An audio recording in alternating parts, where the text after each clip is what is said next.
अरहंताणम नमो अरहंताणम नमो अरहंताणम। भगवान महावीर ने लेस्या के सिद्धांत का प्रतिपादन किया। 6 रंगों पर 6 लेस्याओं की बात कही, किंतु यह मात्र संकेत है, रंग 6 ही नहीं है। इनके अवान्तर भेद कितने बन जाते हैं, मिश्रण से अनेक रंग और बनते हैं। उन सब का विश्लेषण इन 6 के आधार पर किया जा सकता है कि कौन सा रंग किसको कैसे प्रभावित करता है।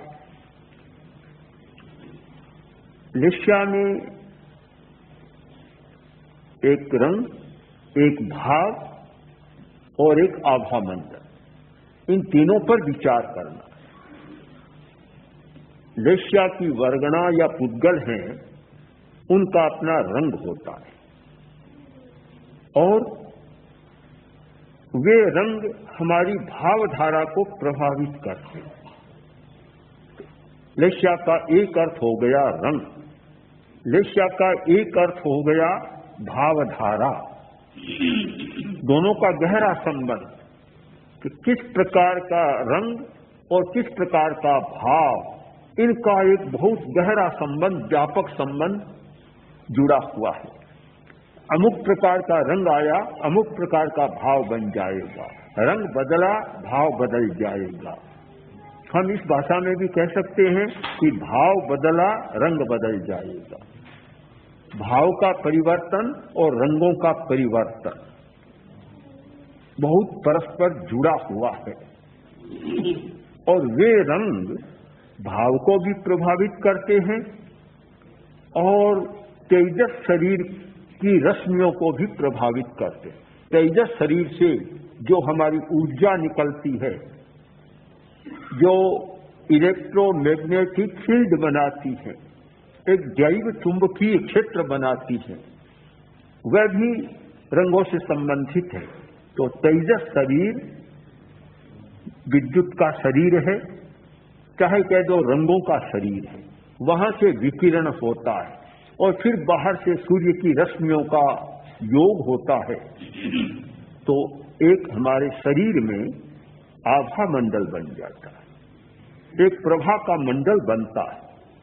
भामंडल और आभा मंडल 2 होते हैं। जो सिर के पीछे देखते हैं कि बहुत बड़े बड़े अवतारों को, पुरुषों को जहां प्रदर्शित किया जाता है, सिर के पीछे एक प्रभा का मंडल दिखाया जाता है, जिसका नाम है भामंडल। और पूरे शरीर में जो होता है वह है आभा मंडल। अंग्रेजी में भी 2 शब्द है इसके लिए, भामंडल के लिए हेलो और आभा मंडल के लिए ओरा। दोनों के लिए 2 शब्द चलते हैं।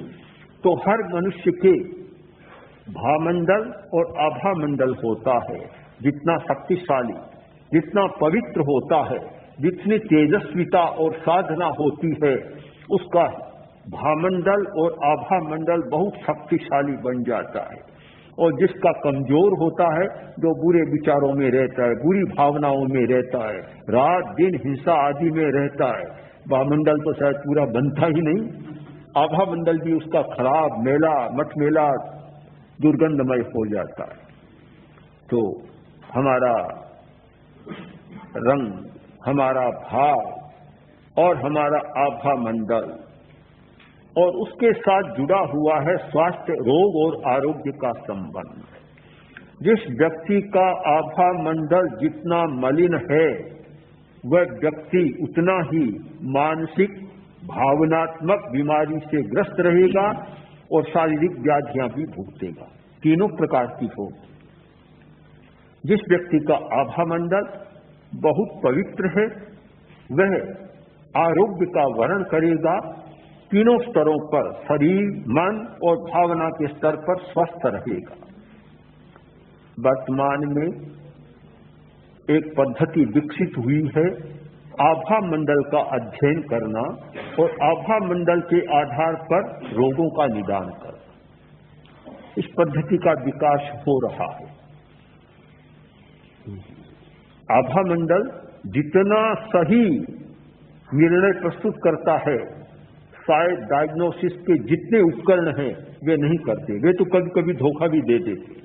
स्वस्थ है और बीमार बना देते, बीमार को स्वस्थ बना देते। किंतु आभा मंडल में कोई धोखा नहीं होता और ये माना गया है कि शरीर में कोई बीमारी होने वाली है, 3 महीना पहले 6 महीना पहले आभा मंडल सूचना दे सकता है कि तुम्हारे शरीर में अमुक प्रकार की बीमारी होने वाली, उसमें पहले आ जाता है। उस स्थूल शरीर में वह प्रकट होता है इतनी अवधि के बाद। तो हम समझ सकते हैं कि आरोग्य का संबंध और रोग का संबंध आभा मंडल के साथ कितना है।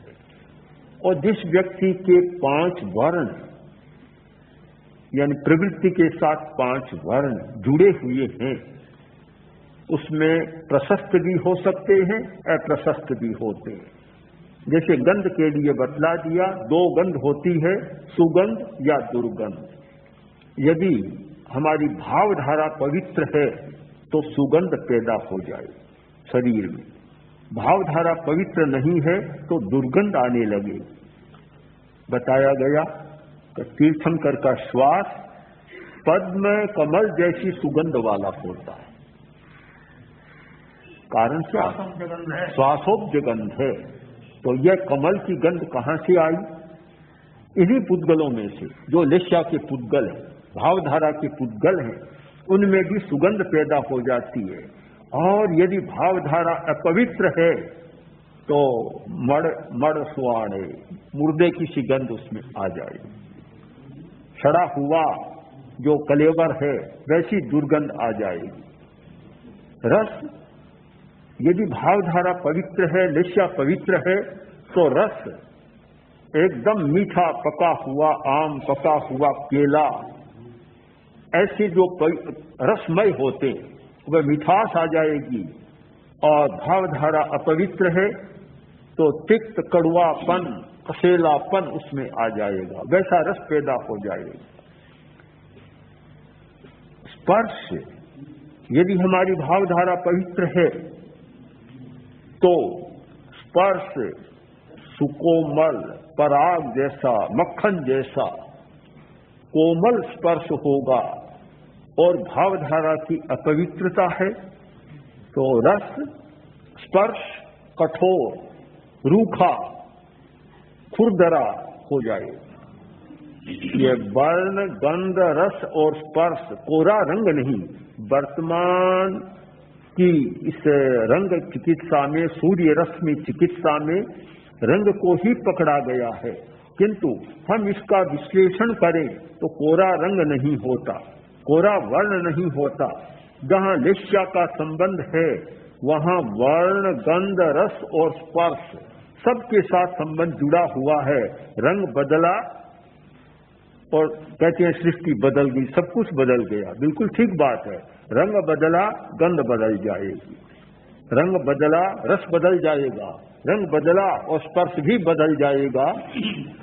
इस सारे सिद्धांत के आधार पर हम स्वास्थ्य या आरोग्य की मीमांसा करें तो सहज निष्कर्ष होगा कि लेश्या के सिद्धांत को समझे बिना, रंगों का ज्ञान किए बिना हम केवल दवाओं के आधार पर स्वास्थ्य को सुरक्षित नहीं रख सकते। इसका दूसरा कारण एक और है, उस पर भी हम विचार करें। लेश्या के साथ हमारी भावधारा जुड़ी हुई है, या यह भी कह सकते हैं कि लेश्या का अर्थ है भावधारा, और भावधारा का मतलब लेश्या। जब व्यक्ति बहुत ज्यादा हिंसा में प्रवृत्त होता है तो मान लेना चाहिए कि उस व्यक्ति में कृष्ण लेश्या के पुद्गलों का अधिक संचय हो गया, बहुत कृष्ण लेश्या की पुद्गल उसमें है, तो वह व्यक्ति नृशंस, क्रूर, अजितेंद्रिय हो जाएगा। ये उसके परिणाम है। ये भाव उसमें पैदा होते। लेश्या को बदलो, हिंसा की वृत्ति बिल्कुल हिंसा से घृणा हो जाएगी। और ऐसा ही होता है, हमें आश्चर्य होता है कभी कभी कि डाकू संत कैसे बन गया। और एक संत डाकू कैसे बन गए। दोनों प्रकार की घटनाएं होती है कि जब निष्ठा का परिवर्तन हुआ, भाव बदला किसी निमित्त को पाकर, तो रंग बदल गया, रंग बदला और हिंसा की बात भी मन से निकल गई, चोरी डकैती की बात मन से निकल गई और एकदम साधु बन गया। वाल्मीकि भी बना, अंगुलीमाल भी बना और अर्जुन माला का